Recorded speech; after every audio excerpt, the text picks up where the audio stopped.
Jacques Pradel réagit à la garde à vue des grands-parents d'Émile. Mardi 25 mars, l'enquête sur la mort du petit Émile a été relancée suite à la mise en garde à vue des grands-parents, de l'oncle et de la tante du garçon.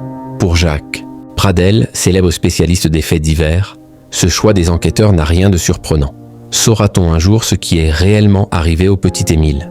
Le 8 juillet 2023, le garçon de 2 ans et demi disparaissait sans laisser de traces alors qu'il séjournait chez ses grands-parents au Haut-Vernay, Alpes de Haute-Provence, plongeant la France entière dans une terrible angoisse.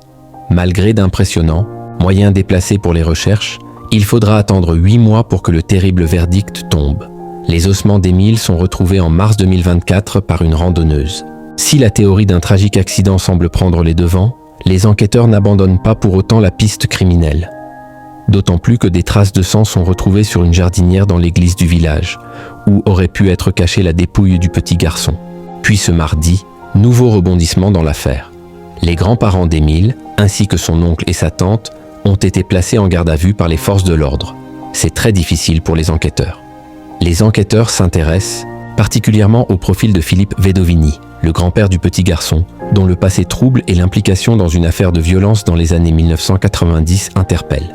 Si les membres de la famille n'ont pas été mis en examen et restent présumés innocents, cette avancée est loin d'être anecdotique, même s'il était prévisible. C'est en tout cas ce qu'a affirmé ce mardi sur BFM TV Jacques Pradel, l'animateur. Culte de perdu de vue et témoin numéro 1 sur TF1 ou encore l'heure du crime sur RTL.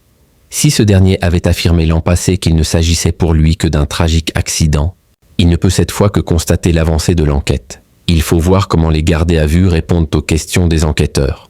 Il y a le langage du corps.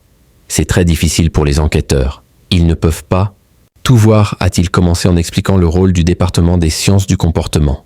Ce n'est pas une improvisation, je ne suis pas surpris de la décision de garde à vue. Elle vient à son heure, a ajouté le célèbre animateur. Une décision qui serait donc mûrement réfléchie, mais ne présage pas pour autant d'une éventuelle culpabilité des grands-parents d'Émile.